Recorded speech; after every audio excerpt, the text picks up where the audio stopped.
Roar!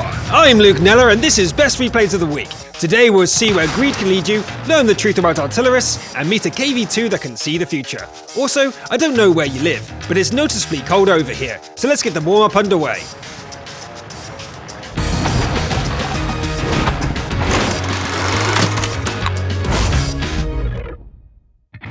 Judging from the teams, we're somewhere in Tokyo, in a tank kindergarten, and the map is Province. Like all Tier 1 battles tend to be, this one is absurd and fun, but at one point the situation becomes deadly serious. Two brave young ninjas from the rival clans of Kansurasaki and Subcaliber Harikari meet, draw their katanas, and start hacking away. It's a pity that no one has told the young warriors you can't kill an opponent by repeatedly knocking off their tracks.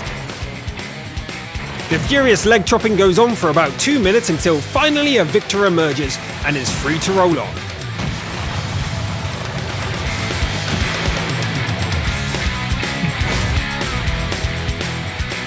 We continue warming up at the Abbey. The score is 12-13 and the only survivors are artillery. A Lorraine and an AMX-13F3 on one side, and an Su-14-1, an Su-14-2, and a rival Lorraine on the other. We all know how it is sometimes easier to show what you shouldn't do rather than just explaining it. The lorry decides to do just that. Look AMX, don't shoot like this! The tiny French arty gets the message, takes half a second to think it through, and proceeds to destroy all the remaining opponents.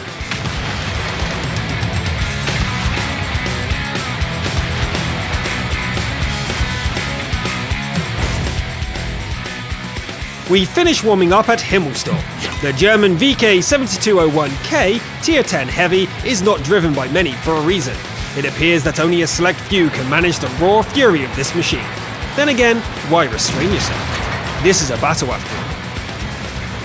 Our hero agrees and blows up a T-54's ammunition, rams the IS-3 to death, as well as an allied Batchat just to cool himself down a bit. So be cautious and keep your eyes peeled when you see a raging VK. This is all for the warm-up, and we proceed to the nominations.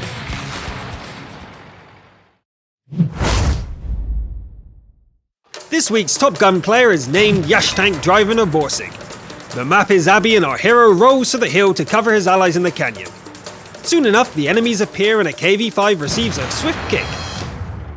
The enemies are in cover for a moment, but the T-3485 still gets some. First a tracking hit, and then a garage ticket soon after. The A-43 gets dangerously close before dying, and an artillery shell landing just meters away reminds our hero you can't stay on the hill forever. After a pause for thought, the Novorsig decides to finish off the already tagged KV-5. He pulls off the execution, but not without taking damage. Continuing down the canyon, he notices an IS and makes a marksman-grade shot. There is little chance for repeating this as the artillery is watching. Time to retreat. Making sure the surroundings are safe, our German keeps moving and gets his fourth kill by taking down the IS he saw earlier. Everything is going fine, but the minimap shows at least 5 tanks rushing the Allied base. He has to get back. 2 accurate shots and the enemy KV-1S is no more. Don't forget about the canyon's exit though. The American becomes the 6th kill. A bold KV-4 rolls towards the base from the lost flank and gets a shot. And another. The following 2 are less successful. A small pause to catch his breath and realize that there are no more allies. It's 1 against 6! Okay, fine. 2 more shells fail to damage the KV-4 and then everything is silent. The map is empty. The base is not being captured, so it's time to head back to the canyon. He rolls towards the enemy base, climbs up a hill, and hears the siren. Just our luck. The bar climbs steadily, and our hero realizes there's no choice but to get back to the base. He gets to our usual spot, sees the Lurvy, and reduces the cap at 96% while sending the Lion King back to the garage. Roll back, return and kill the Jackson. 8 kills. The capture continues thanks to our old friend the KV-4. Finally! He was asking for it.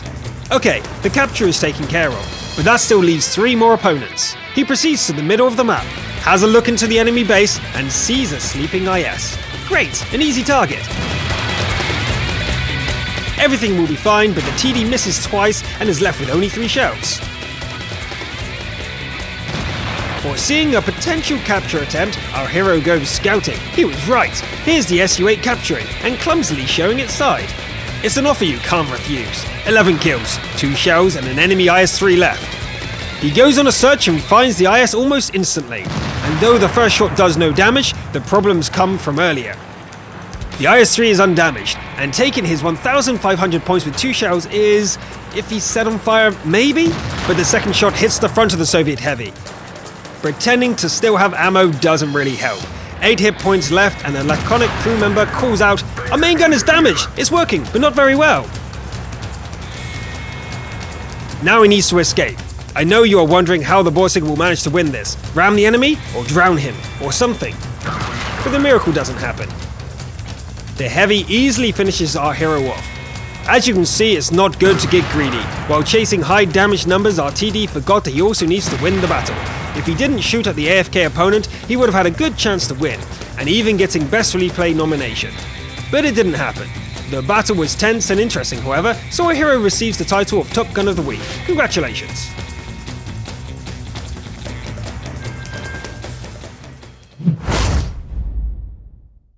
The title of Sniper of the Week is once again shared by 3 contestants. This extravaganza of fantastic shots starts with a player named Cosmolife, driving the VK3601H. As you know, the latest update has added more determination to the shells. No longer will a puny fence stop the armor-piercing package from reaching its destination. Instead, it will only lower the penetration a little. Our hero decides to use this new possibility to its fullest and blow a red-hot kiss to the enemy's TD from 500 meters away, through a wall, without a silhouette. And the shot doesn't just hit, it passes right through the commander's cupola. The next participant, named Krambambula, driving a Carnarvon, doesn't send any kisses. He is really hostile and destroys someone's fairy tale faith in all that is good. When an enemy 212 sees the score is 12-3, he decides he doesn't want to be an artillery anymore, and decides to drive into the sea and become a beautiful mermaid. The Carnarvon won't have any of it, and rolls up the hill to stop him. A snapshot gives an unexpected result as the 212 blows up on the way to his dream. The arty doesn't get to become a mermaid, but maybe you could use the wreck to smoke fish. And the last Sniper of the Week is a player named Stout, driving an FV304, British artillery. He grows tired of the usual arty stuff, all this choose position, switch to arty mode and aim, so he decides to instead increasing the velocity of a shell by shooting on the move. Well, you can kick a football faster with a running start, so why not try with an HE shell? The first attempt is a success, fired at 40 kilometers an hour. Everyone is happy, except for the Stug.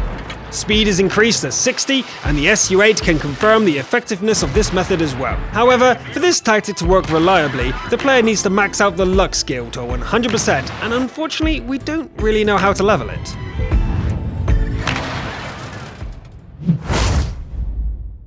The winner of this week's Steel Wall nomination is the player named Ben Salah, driving the legendary KV-2. The battle turns out to be quite strange to say the least. See for yourself. An encounter battle at Himmelsdorf. Our hero faces tier 8 tanks and decides to go somewhere. Just drive around forward, really. A brisk tank massacre has already started around the castle, and our heavy is slowly strolling down the streets. It's as if he'd seen the future and knows he's not in any hurry. He takes a look at the mayhem on the hill and is not interested. He definitely knows something.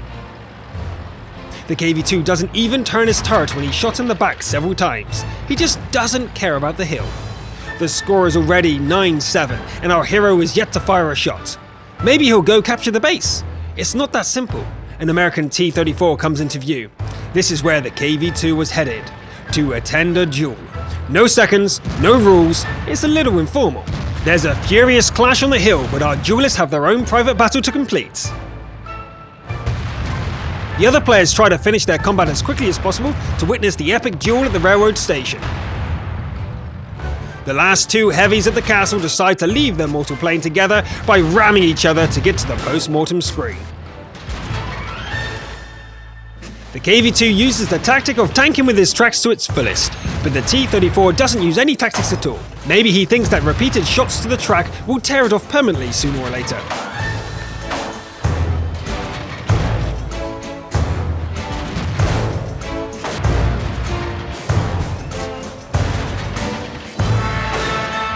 Having no luck with the left track, the American goes round the building to try with the right side. Unfortunately, the T-34 doesn't have enough time to test this theory, because during the experiment, our hero has been taking less experimental shots and dealing damage. The KV-2 is victorious in the duel, as well as in the battle, and for getting more than 8,000 potential damage from a tank 2 tiers higher, he also gets the Steel Wall of the Week award. Congratulations! This week's Invader prize is awarded to the player named Hello Kitty in an IS-3. The location is airfield, and our hero's platoon ends up in a tier 10 battle. The beginning is pretty standard. The opponents steadily recycle each other with no clear advantage on either side.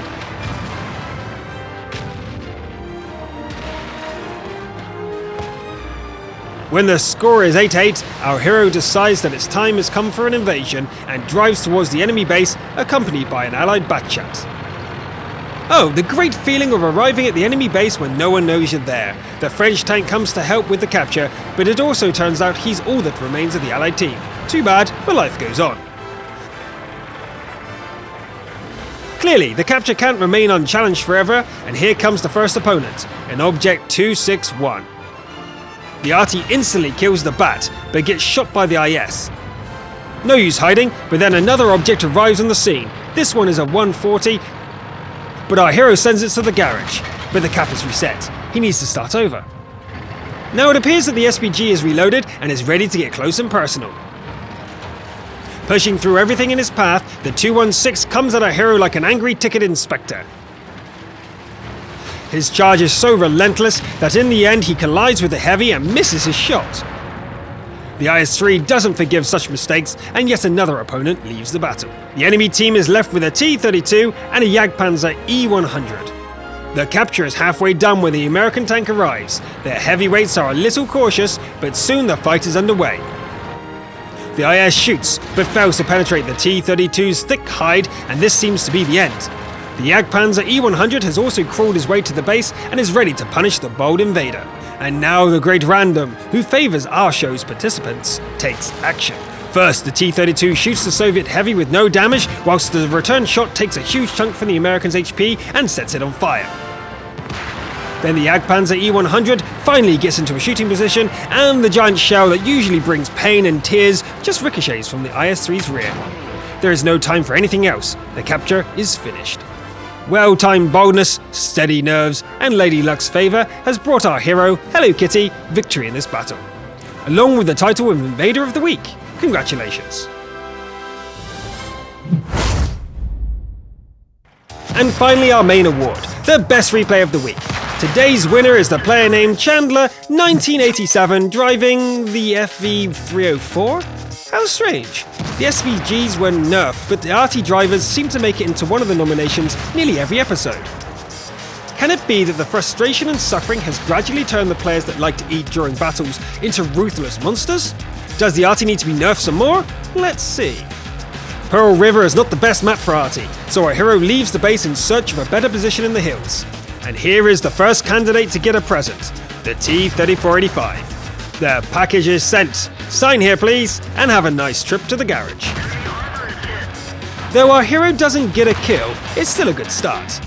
The Briton continues to do a good job, but the right flank is lost and the enemy's pushed to the Allied flag.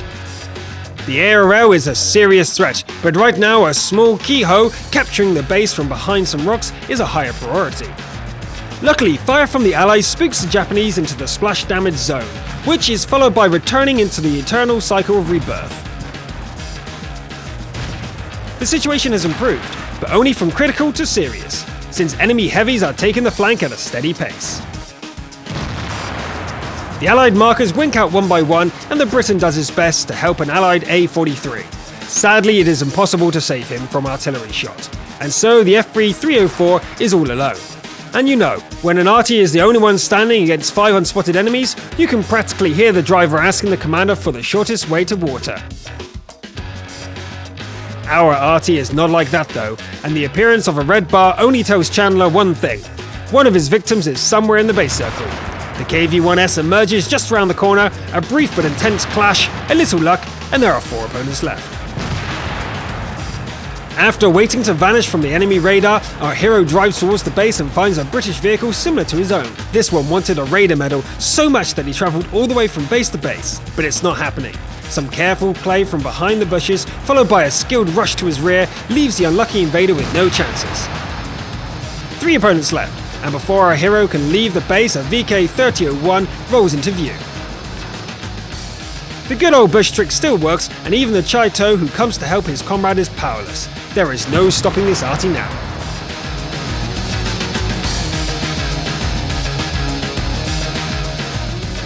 That just leaves the KV-1, but he can't be beaten so easily in a head-on fight, even by ruthless warriors like our FV. This calls for cunning. Our hero sets out to capture, but runs into the heavy on the way. The surprise KV fires a warning shot, but the Brit just keeps going. And there's the base with a long-awaited cover. Tense moments of waiting for the KV. There he is! Carefully now. The heavy shoots the rocks while the capture bar is filled. Victory! As you can see, the outcome of this battle was decided by skill and clever actions that saved the day, and not by alpha damage, armor, or damage per minute. It's not about the vehicle, but about the player who gets gold for glory for winning the Best Replay of the Week award, along with medals for this battle.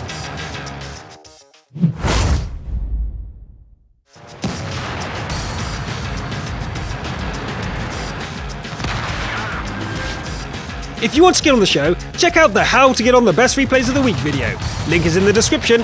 Click those like and subscribe buttons if you want to see more, and I'll see you next time.